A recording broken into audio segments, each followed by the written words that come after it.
días, familia. ¿Ahí me escuchan bien? Sí, mi hermano. Perfecto. Eh, bueno, vamos a iniciar este sábado, como todos los días, el Señor proponiéndonos temas de edificación y que sea Él actuando en nuestros corazones y volviendo vida a esta palabra. Si alguien tiene allí el devocional y lo quiere leer en esta mañana, muy bienvenido, muy bienvenida, Jenny. Bien, pues gracias. Buenos días. Mayo 11. Obra del Señor es esto. Entonces Noemí se levantó con sus nueras para regresar de la tierra de Moab, porque ella había oído en la tierra de Moab que el Señor había visitado a su pueblo dándole alimento. Ruth 1:6. Belén es una ciudad prominente en la historia bíblica. En este lugar, David cuidó de sus ovejas antes de ser ungido como rey. 1000 años más tarde, mientras otros pastores cuidaban sus rebaños, una hueste de ángeles proclamó el nacimiento de Jesucristo en esta misma ciudad. Sin embargo, antes de estos dos eventos tan importantes, vino la época de los jueces, caracterizada por la violencia, el desorden social y político y el caos religioso. Durante esta era tumultuosa, una hambruna azotó la ciudad de Belén, convirtiendo este lugar, cuyo nombre en hebreo significa casa de pan, más bien en casa de hambre y desesperación. En estas circunstancias desesperadas, un hombre llamado Elimelec decidió mudarse junto con su esposa Noemí y sus dos hijos a la tierra de Moab para encontrar comida. Aunque el nombre de Elimelec significa mi Dios es rey, su decisión de abandonar la tierra prometida de Dios y vivir en la tierra de los enemigos de Israel puede levantar sospechas en nuestra mente de que no estaba confiando realmente en la provisión de Dios ni comprometido a obedecer su ley. Moab resultó ser un lugar de tragedia, no de abundancia.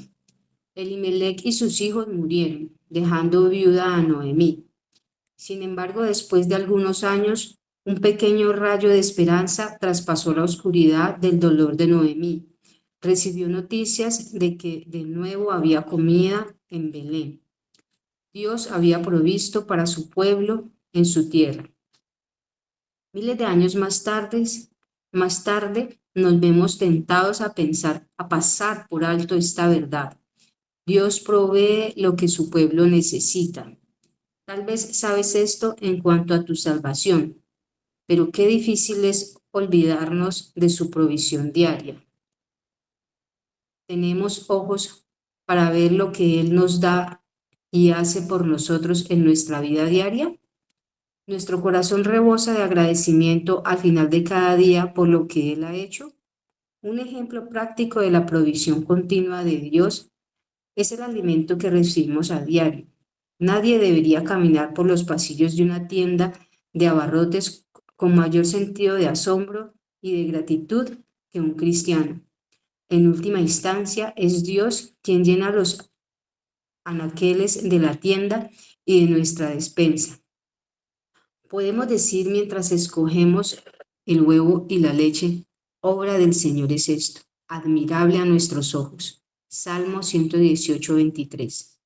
Sin importar lo oscuro, sin importar lo oscuros o dramáticos que puedan parecer los eventos de la vida, Dios sigue cuidando de su pueblo y llevando a cabo sus propósitos, y a menudo escoge hacerlo por medio de personas improbables o de maneras silenciosas.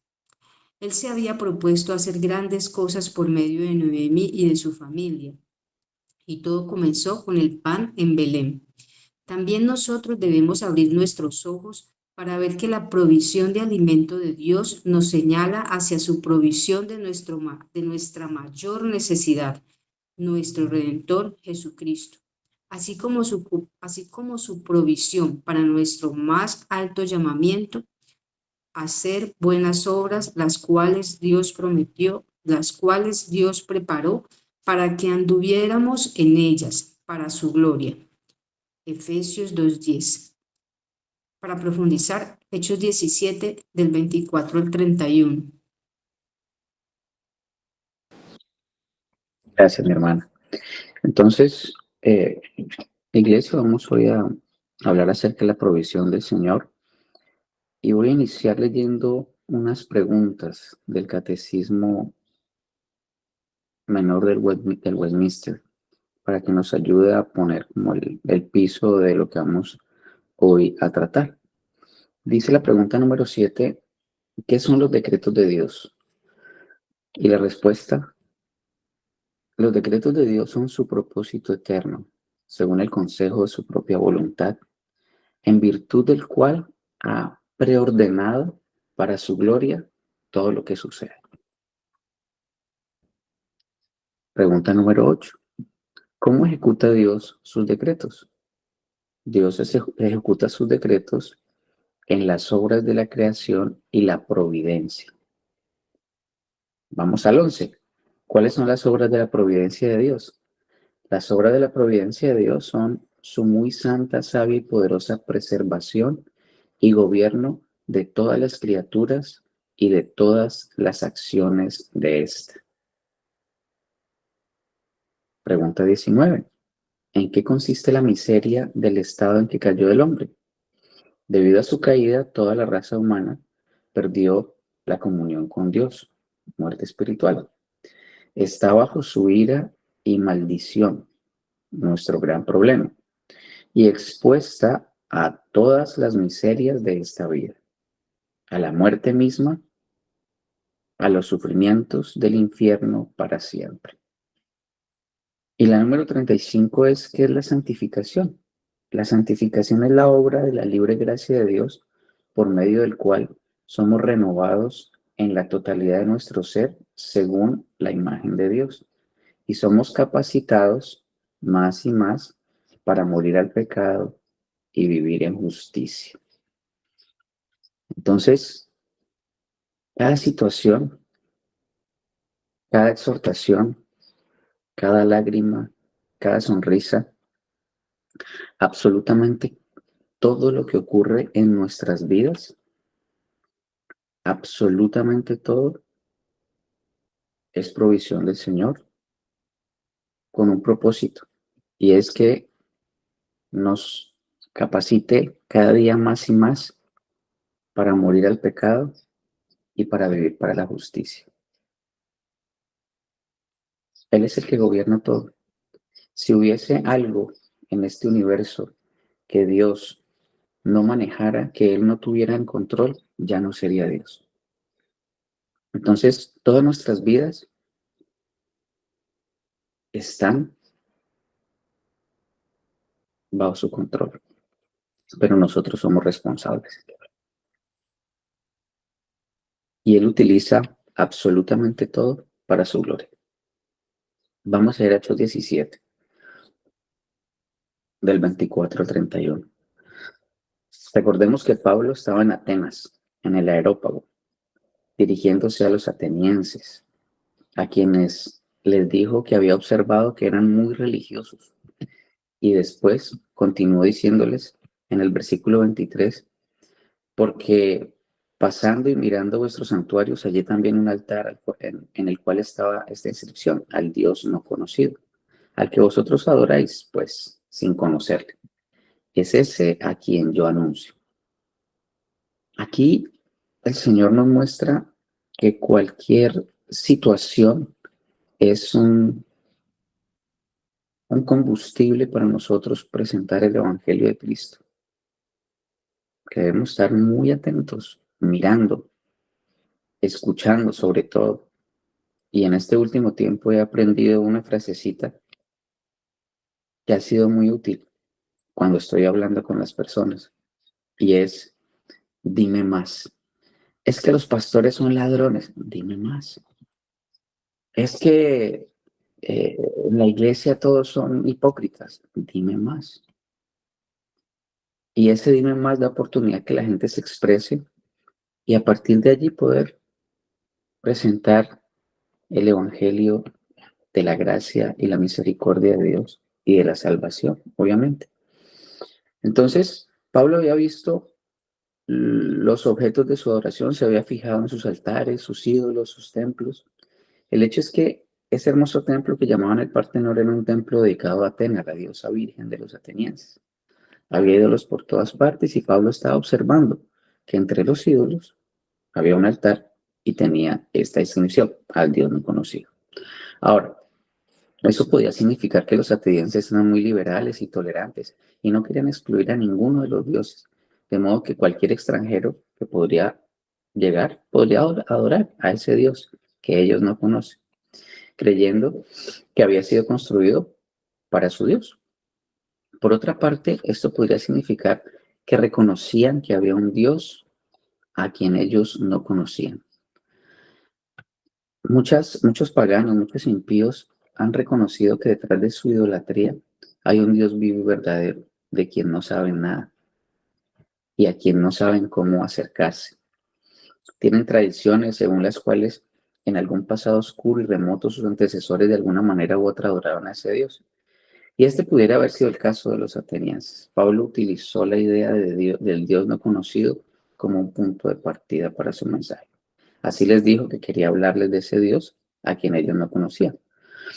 Este enfoque no fue tan diplomático como la primera frase de su mensaje. Después de todo, los atenienses, como amantes de la filosofía que eran, creían que lo sabían todo, omniscientes. Esa multitud que se reunía en Atenas simplemente se ocupaba de hablar de todo lo que se podía hablar. Ahora, ¿quién era aquel Dios? Bueno, en primer lugar, según expuso Pablo, era el Dios de la creación. Versículo 24. El Dios que hizo el mundo y todas las cosas que hay en él, siendo el Señor del cielo y de la tierra. No habita en templos hechos por manos humanas. Dios había establecido con suma claridad a través de todo el Antiguo Testamento, aún cuando les dio a los israelitas los modelos para el tabernáculo y para el templo, que Él no habitaría en un determinado lugar geográfico. Salomón reconoció esta verdad en su oración de dedicación del templo, 1 Reyes 8:27. Pero ¿es verdad que Dios habitará sobre la tierra? Si los cielos y los cielos de los cielos no te pueden contener, ¿cuánto menos esta casa que yo he edificado? Ahora pues, aquellos hombres del Antiguo Testamento se dieron cuenta de que Dios, el Creador, el Dios vivo, no podía vivir en un edificio que había sido construido por hombres. Los hombres viven en un universo que Dios ha hecho. ¿Por qué entonces tuvieron la idea de que era posible crear un edificio en el que Dios fuera a vivir? Versículo 25. Ni es honrado por manos de hombres como si necesitara de algo, pues Él es quien da a todos vida, aliento y todas las cosas. Pablo dio aquí un golpe muy interesante. No solo les dijo que Dios era el creador, sino que Él tampoco necesitaba nada de ellos, así como no necesita nada de nosotros, pero aún así nos da el privilegio de dar nuestro tiempo, el privilegio de dar nuestros recursos, el privilegio de dar eh, nuestros talentos, pero Él no necesita nada, porque Él es autosuficiente. Él no necesita nuestras oraciones, pero aún así las recibe. Él no necesita nuestros recursos, pero aún así nos da el privilegio de dar. Él no necesita nuestro tiempo, pero aún así nos da el privilegio de compartirlo con Él. Entonces, ellos traían sus ofrendas para aplacar a este Dios no conocido. Querían que este Dios no conocido supiera que pensaban en Él. Entonces Pablo les dijo que Dios no necesitaba nada de ellos, por el contrario, que Él era el que da. Eres el dador, eres el proveedor de todo, en todo y para todo. Y si hoy esta idea puede quedar clara en nuestra mente, gloria a Dios y vamos a estar bien, en la medida que entendamos que Dios es el dador, el proveedor de todo, de todos, para todo y con todo. Es Él. Si algo tienes hoy en tu vida, cualquiera que fuere, es Él. Es provisión tuya para ese tiempo. ¿Y cuál es el objetivo? El objetivo es que crezcas en justicia, porque las obras ya están preparadas, no son tus obras. Inclusive las buenas obras que haces ahora ya están preparadas desde antes de la fundación del mundo. Y en cuanto obedeces, en cuanto el Espíritu Santo que está adentro te ha cambiado, te ha hecho una nueva criatura, has nacido de nuevo a través de tu relación con Él, porque eso es lo que se restablece en Cristo Jesús, entonces comienza a ocurrir todo. Entonces, estos atenienses adoraban el sol. Decían que Apolo venía arrastrando su carro de 2 ruedas a través del cielo todos los días. Pero Pablo les dijo que eso no era verdad, que el sol era algo que Dios había creado, un don para los seres humanos, una provisión para los seres humanos. El creador es Dios viviente y el dador de todas las cosas. También nos da la salvación. O sea, Él nos da todo, absolutamente todo. Y cuando nosotros podemos entender esto por la gracia de Dios y la misericordia de Dios, vamos a estar bien. Tú no te ganaste nada, tú no eres especial, tú no, absolutamente no. Antes de la fundación del mundo te eligió. Y en el momento de que en algún momento de tu historia alguien predicó la palabra de Dios, escuchaste la palabra de Dios, y entonces Él en algún momento decidió que esa palabra germinara. Y recuerden cuando miramos el valle de los huesos secos, un espíritu renueva todo, quita el corazón de piedra, da el corazón de carne y vuelve a soplar vida como lo hizo con Adán. Y entonces ahora estás vivo. Ahora ya dejas de estar dentro de los muertos vivientes y vienes a la vida, y vida en abundancia, dice el Señor.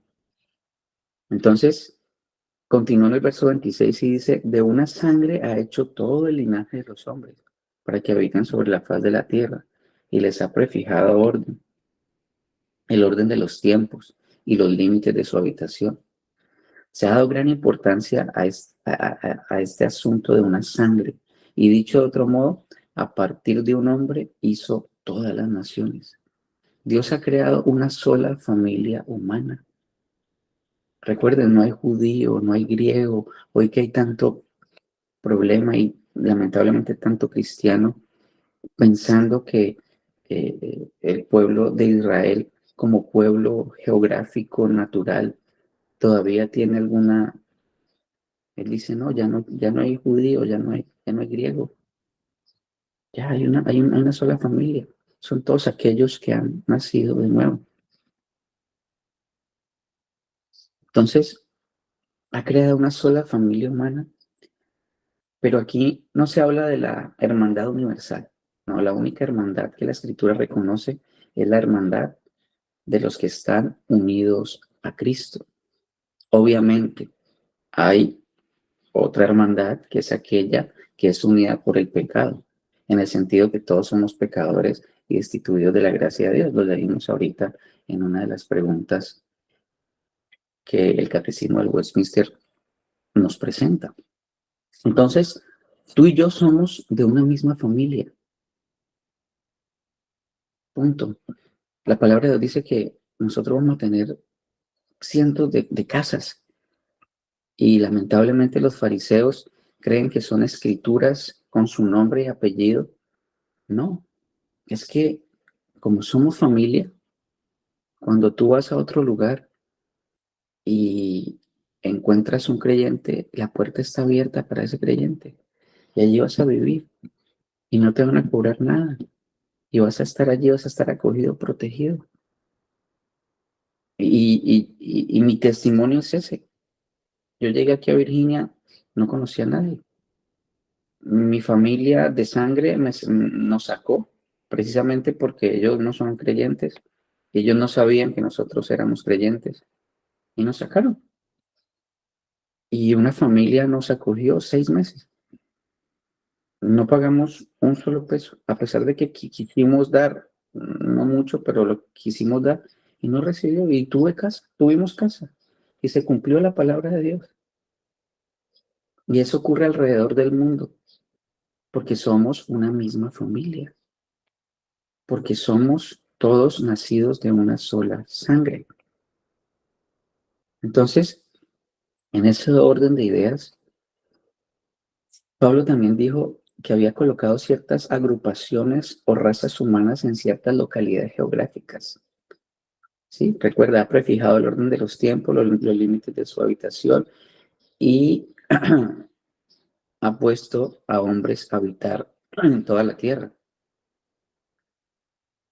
Entonces, un Dios soberano en su omnipotencia ha ordenado la historia. Lo que está ocurriendo hoy, iglesia, LGTBI, calentamiento global, reseteo mundial.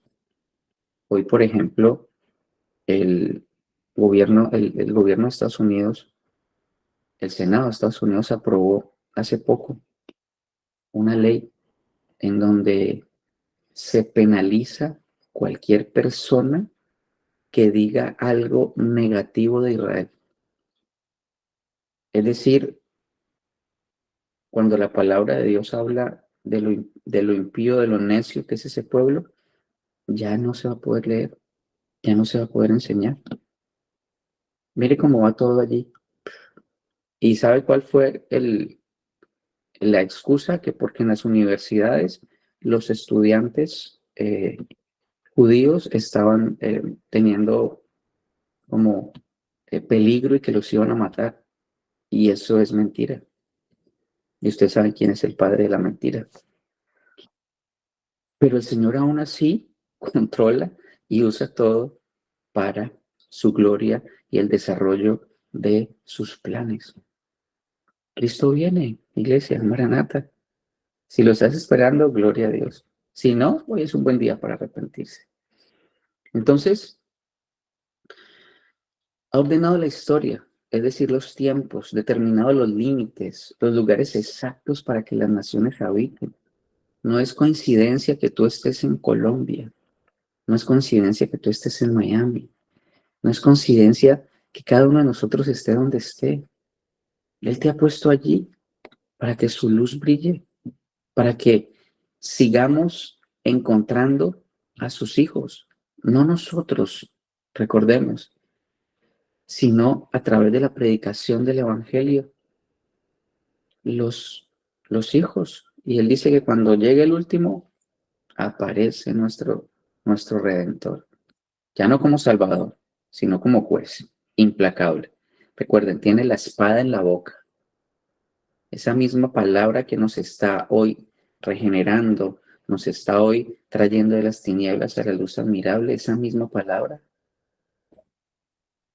va a enviar al infierno a todos los que desecharon a Dios.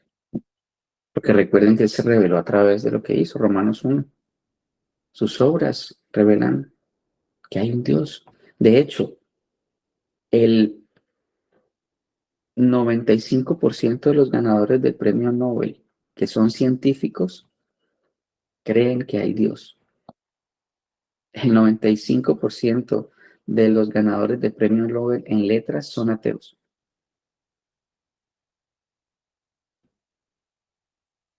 Ahí está claro. Cuando el hombre examina el universo, no puede llegar a una conclusión diferente. Entonces no va a haber excusa para nadie, absolutamente para nadie. Entonces, ha determinado los límites, los lugares exactos para que las naciones habiten. Después de todo, los orgullosos griegos tenían que admitir que ellos no eran la única nación privilegiada en la tierra. Y cuando los seres humanos han intentado traspasar los límites fijados por el Creador, vienen los conflictos. tanto en la naturaleza como en las relaciones humanas. Versículo 27. Para que busquen a Dios si en alguna manera palpando pueden hallarlo, aunque ciertamente no está lejos de cada uno de nosotros. Si en alguna manera palpando pueden hallarle, presenta como la idea que a tientas, cuando usted está en la noche y trata de caminar con la luz completamente apagada, sus ojos no sirven de mucho, comienza como a tocar a ver, recuerden que el dedo pequeñito se usó para poder encontrar objetos pesados en la noche, entonces, para que no pase. Entonces, si en alguna manera puedan hallarle, proyecta la idea de buscarle a tientas. El ser humano no busca verdaderamente al Dios vivo y verdadero. Está buscando algún Dios palpable, es decir, eh, que pueda ser evidente. Por eso está más dispuesto a hacer un ídolo que le pueda ver, que le pueda tocar para adorarle. Pero aunque el hombre no está buscando a Dios vivo y verdadero, sí está buscando algo. Porque el propósito de Dios al revelarse en la creación y la historia fue que el ser humano le reconociese. Romanos 1:19, porque lo que de Dios se conoce les es manifiesto, pues Dios se lo manifestó, porque todas las cosas invisibles de Él, su eterno poder y deidad, se hacen claramente visibles desde la creación del mundo, siendo entendidas por medio de las cosas hechas, de modo que no tienen excusa. Es decir, Él se revela y cuando el ser humano analiza un poquito, no tiene necesidad de entrarse mucho, el universo puede reconocer su poder y su deidad. Y luego Él nos deja su palabra para que podamos reconocerlo en toda su extensión, conforme Él se ha revelado, porque Él nos mostró lo que Él quiso mostrarnos. Entonces, lo que vemos es simplemente el primer paso y luego su palabra nos lleva a poderlo conocer y reconocer. Y nos dio un nombre para adorar y es Jesús. Y nos dio una persona para conocer y para tener relación con Él, que es Jesús. Y Él dice, haciendo eso me conocen a mí, porque tenemos un solo Dios, en plural. Entonces, versículo 18, porque en Él vivimos, nos movemos y somos, como algunos de nuestros propios poetas también han dicho, porque el linaje suyo somos. Ahora, nos llamó, no los llamó hijos, sino linaje, descendientes de un Dios. Estaba refiriéndose a la creación y a la relación de las criaturas con Dios mediante su creación. A propósito, aquí nos está estableciendo el panteísmo de que eh, es el sistema que cree que todo el universo es un único Dios. No, no. Pablo está diciendo que eh, el todo era Dios. Dijo que en Dios vivimos, en Dios nos movemos, en Dios existimos, pero que Dios se encuentra más allá del universo creado y superior a él. Y aquí Pablo cita, por eso es importante cualificarnos, leer. Aquí Pablo cita a sus propios poetas, a sus poetas atenienses. Uno de los poetas citados fue Arato, quien vivió alrededor del año 270 a.C., era estoico de Cilicia, y comenzó un poema titulado Fenómenos, con la invocación a Zeus, dios del cielo, que equivaldría al dios romano Júpiter. Y él escribió, nosotros también somos linaje suyo. Entonces, en ese orden de ideas, Pablo aquí nos muestra que él utiliza las herramientas que tiene y que por la gracia y la misericordia de Dios se sienta a leer y a conocer más. Y eso que conoce le permite acercarse a otras personas. Versículo 29. Siendo pues linaje de Dios, no debemos pensar que la divinidad sea semejante a oro o plata o piedra, escultura de arte y de imaginación de hombres. Dijo que no debíamos ser idólatras. Pablo les presentó al Dios verdadero, al Creador. Él dice que por más de que sea una estatua de oro, no deja de ser una estatua de oro. No habla, no responde, no dice nada. Y ahí atacó el corazón mismo de el impío, que es su idolatría. porque así no hayas pertenecido a la Iglesia Católica, tenías muchos ídolos y aún tienes muchos ídolos.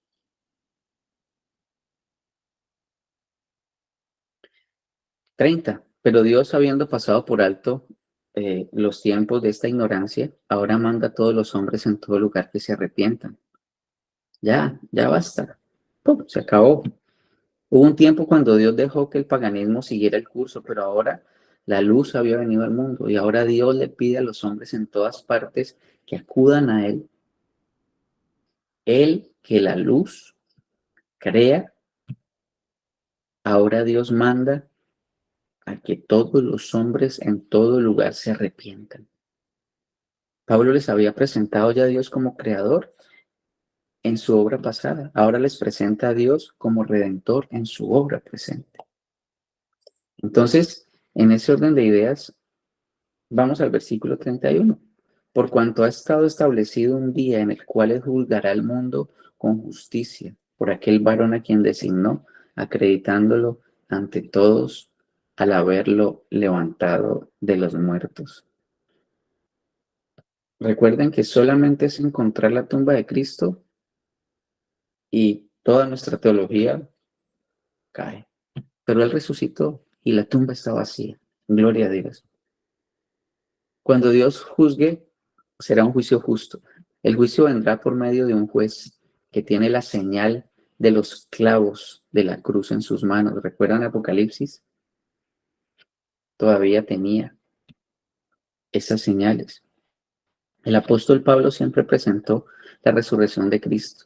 La resurrección de los muertos fue una declaración hecha para todos los hombres de que hay un Dios y de que ese Dios es redentor, pero también es juez. Que ese Dios es amor, pero también va a juzgar absolutamente a todos y a castigarlos, porque el amor y el castigo no son excluyentes, son complementarios. Por eso Él nos manda que debemos disciplinar a nuestros hijos. Por cuanto los amamos, los disciplinamos. Cuando no los disciplinamos es porque los aborrecemos. Porque si ustedes ven qué pasa con un niño que no es disciplinado, ¿a dónde acaba? Ustedes lo ven. Ahora, por otra parte, y vamos a dejar el último versículo para el final. Hay más de 169 versículos en la Biblia que se refieren a las formas en que Dios nos provee. Filipenses 4:19 lo dice muy claro. Mi Dios, pues, suplirá todo lo que os falta conforme a sus riquezas en gloria en Cristo. Mientras los que buscan prosperidad pueden estar buscando siempre que el dinero, que las posesiones lleguen milagrosamente, debemos echar un vistazo más cercano a lo que Dios desea proveer para nosotros. Como cualquier buen padre, Dios nunca nos dará lo que Él sabe que podría hacernos daño. Su intención es ayudarnos a desarrollar una imagen como la de Cristo Jesús. Y si entendemos esto, vamos a estar todavía mejor, porque cada situación en donde hay lágrimas, en donde hay dolor o en donde hay risas y alegría, todas son provisión del Señor para que tú te parezcas más a Cristo. Cuando esa persona expone nuestro pecado, debemos recordar siempre lo que David dijo cuando estaba siendo perseguido por su hijo. Y salió Simi y le dijo asesino y lo insultó. Y recuerden que su general dijo, venga, le corto la cabeza. Y él dice, no, no, no, no. Quizás sea el Señor que lo mandó a que me dijera eso. Y gloria a Dios. Quizás más adelante tenga misericordia de mí. Porque él entendía que había pecado, que había desobedecido al Señor.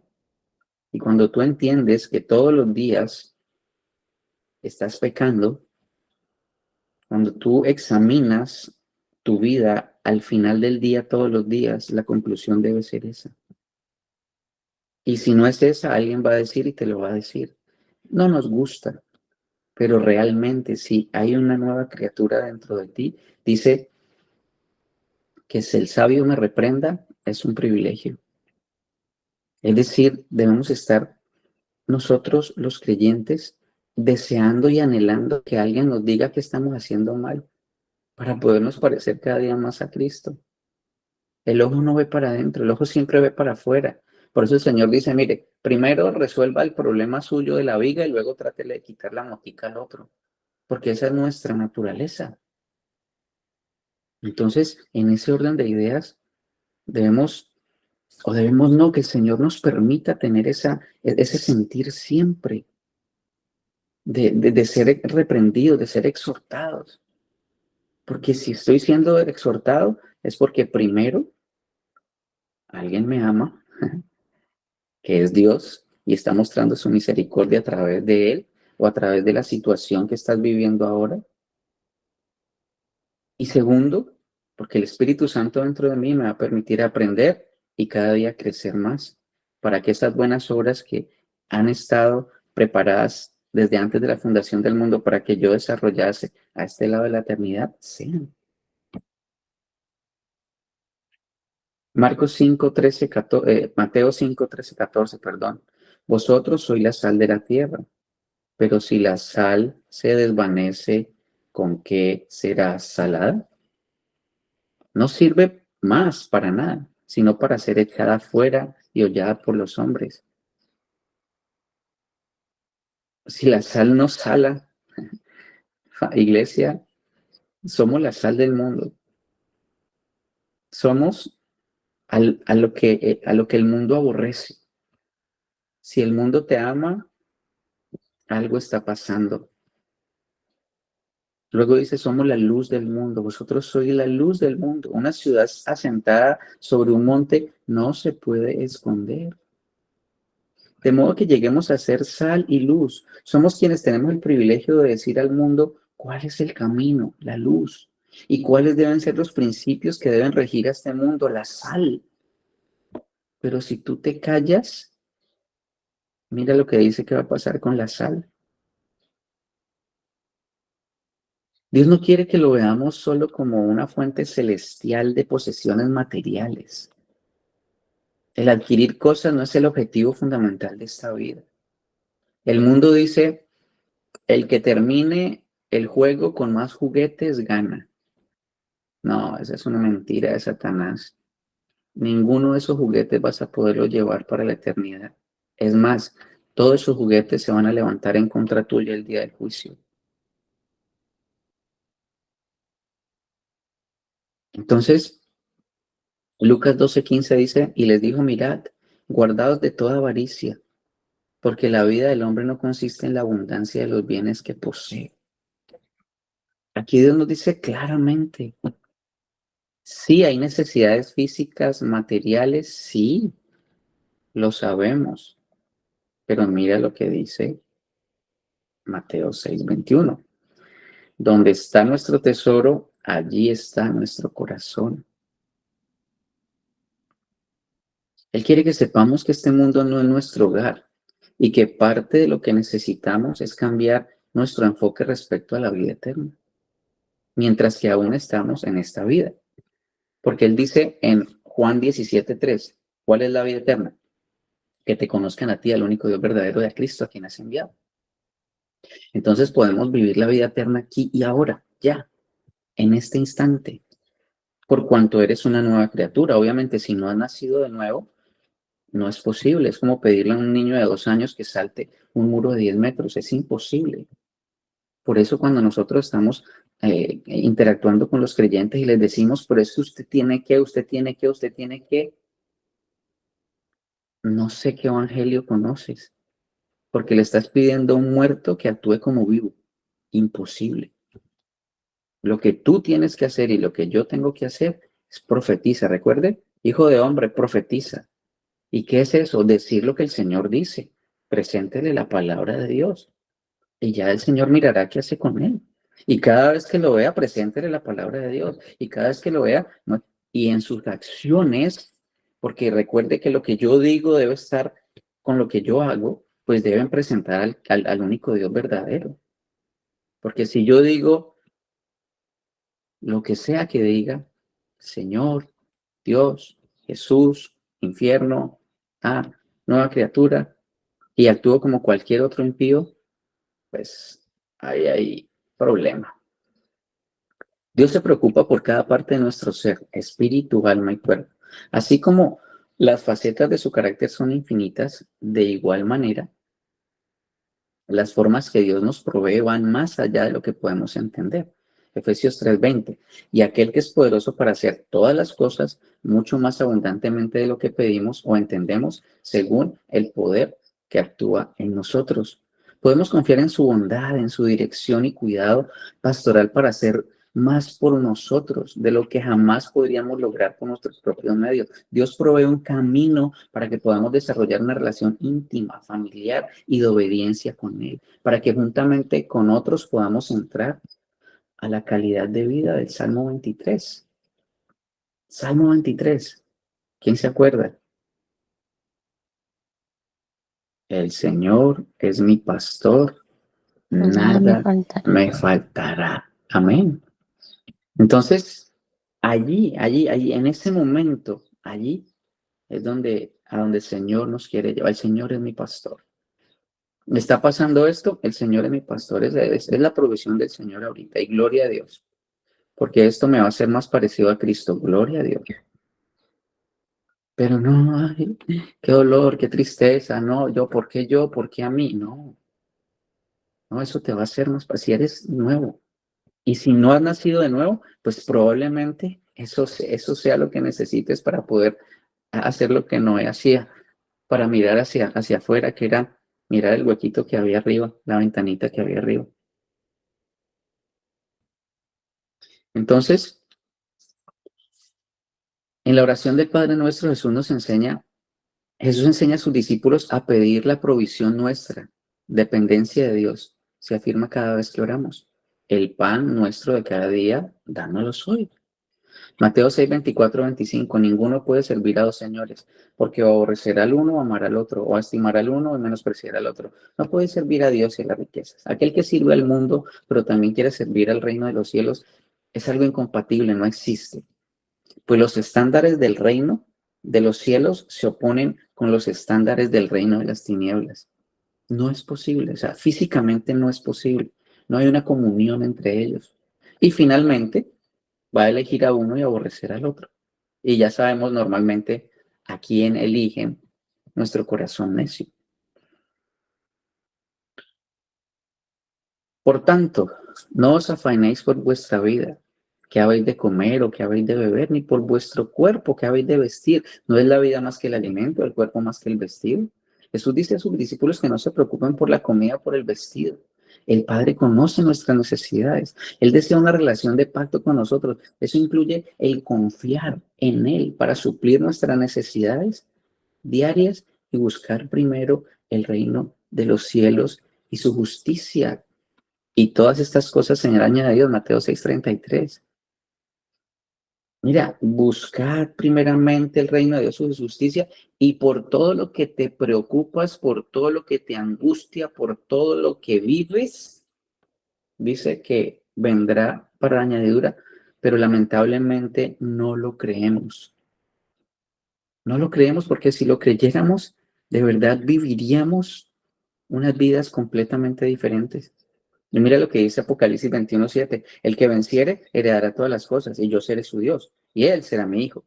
Pero los cobardes e incrédulos, y luego sigue otra lista, tendrán su parte en el lago que arde con fuego y azufre, que es la muerte segunda.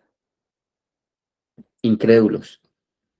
Y hoy, si en tu corazón hay incredulidad, que sí la hay, bueno, es un buen día para ir en arrepentimiento delante de Dios. Salmo 84:11 dice, no quitará el bien a los que andan en integridad. Este versículo lleva un recordatorio de que hay un papel que nosotros desempeñamos en la provisión de Dios para hacer realidad en nuestras vidas. Debemos caminar en integridad, iglesia. No quitará el bien a los que andan en integridad.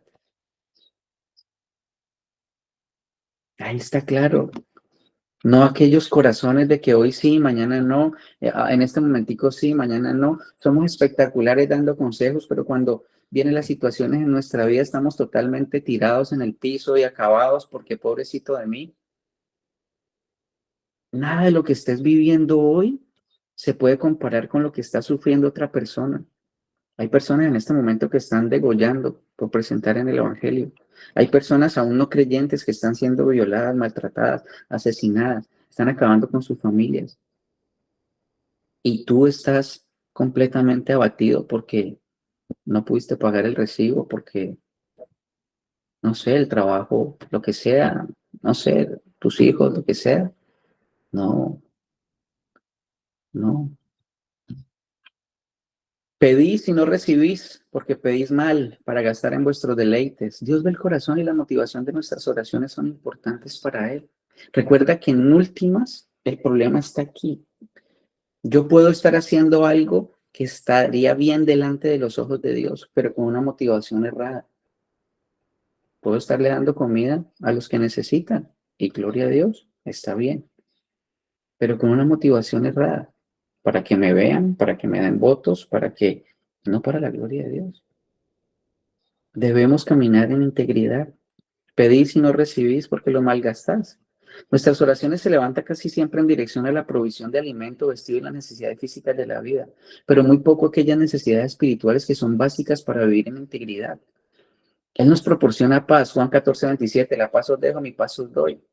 Consuelo, 2 Corintios 1:14, el cual nos consuela en todas nuestras tribulaciones para que podamos también nosotros consolar. Segunda de Timoteo 17, poder y dominio propio, porque nos ha dado un espíritu, no nos ha dado un espíritu de cobardía, sino de poder, de amor y dominio propio. ¿Pides estas cosas espirituales todos los días? ¿De verdad estás preocupado porque el Señor te equipe? Que recuerden que fue lo que pidió Salomón, sabiduría para guiar el pueblo. Tú pides sabiduría para guiar a tu familia, tú pides sabiduría para poder comportarte en tu trabajo, tú pides sabiduría para poder guiar a tus empleados, para poder mostrar la multiforme gracia de Dios. Bueno, hoy es un buen día para ir en arrepentimiento y fe delante de Dios, porque Él ya está, ese dominio propio ya existe, esa paz ya existe. Todo lo que necesitamos, amor, paz, gozo, paciencia, benignidad, bondad, fe, templanza, todo, gozo, todo, absolutamente todo ya está. ¿Lo pides? ¿Lo pides para que te lo den en abundancia? La palabra cobardía. Quizás haya personas que tengan mucho temor a viajar en avión. Hay algunos que tienen que viajar por obligación y en realidad no disfrutan nunca del viaje por avión. El temor es algo natural y bueno, uno puede tenerle miedo a un león, a las alturas, a volar en avión, por ejemplo, es normal y tener miedo. Sin embargo, Pablo no está hablando de esa clase de temor, sino de la cobardía.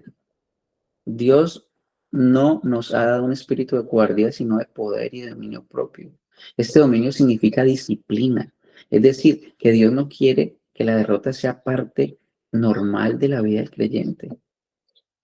Las derrotas de nuestra vida cristiana en gran medida se deben a la imposibilidad del creyente de permitirse ser gobernado por la palabra de Dios. Todavía está rebelde, todavía quiere destituir al rey de su puesto y sentarse él mismo. Bueno, es un buen día por el arrepentimiento delante de Dios. Tendríamos que ser creyentes bien disciplinados antes que esclavos de nuestras emociones. Lamentablemente, todavía hay un gran problema en la Iglesia de Cristo, es que está todavía impulsado por las emociones. Estoy triste, estoy feliz, me pasó esto, no, una ola del mar que para donde va el viento, para eso va.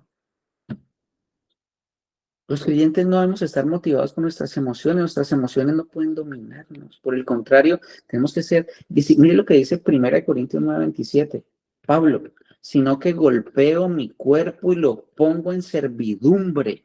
Es algo que tienes que hacer tú. No, estoy esperando que el Señor me dé el acerco, ¿cómo es? Que me dé el, el, el deseo de hacer. No. Golpeo mi cuerpo y lo pongo en servidumbre, no sea que habiendo sido heraldo para otro, no sea que habiendo ayudado a otro, yo mismo venga a ser eliminado. Efesios 1:3 nos bendijo con toda bendición espiritual en lugares celestiales en Cristo. No estamos en el cielo, pero nuestro llamamiento es celestial. El poder de vivir diario es celestial. La provisión de Dios es celestial. Y aquí estamos bendecidos con toda bendición espiritual. Esto ocurre en las regiones celestiales. No sabemos exactamente dónde están las regiones celestiales, pero sí sabemos dónde está el Señor Jesús. Él está a la derecha de Dios. Y aquí se nos dice que estas bendiciones son en Cristo.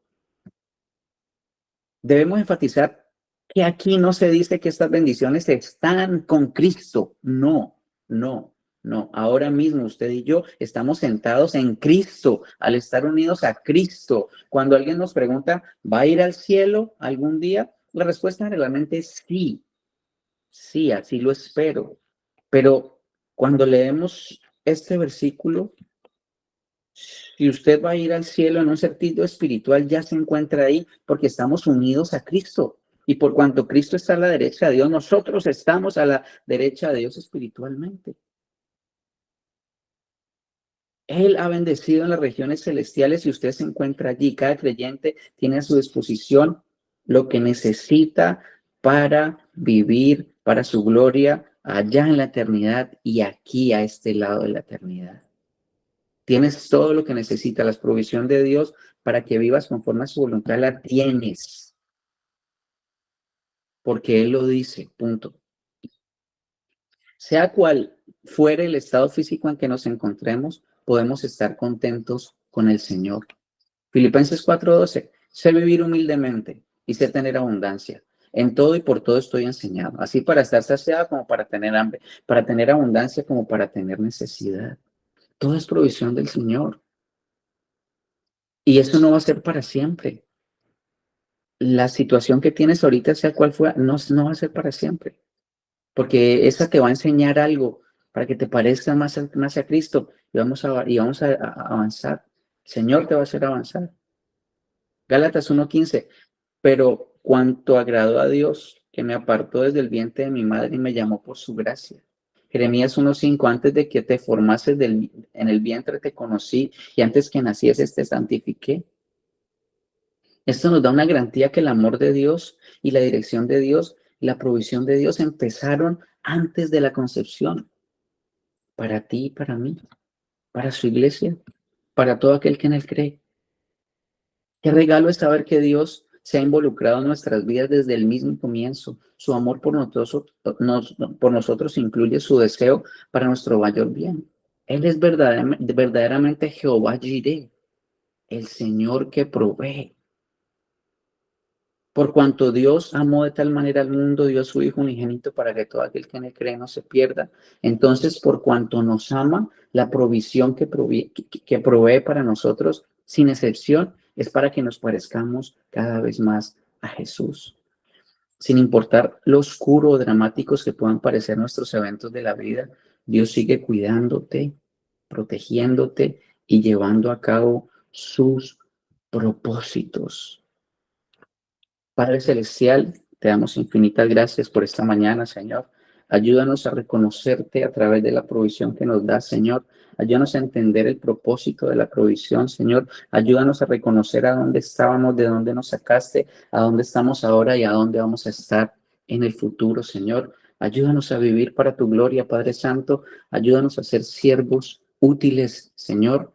Y gracias porque Cristo ha subido a la cruz.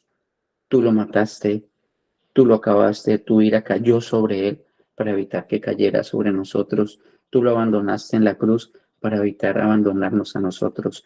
Gracias por tu provisión, gracias porque eres Dios y gracias porque hoy podemos decir que somos tus hijos. En Cristo Jesús. Amén.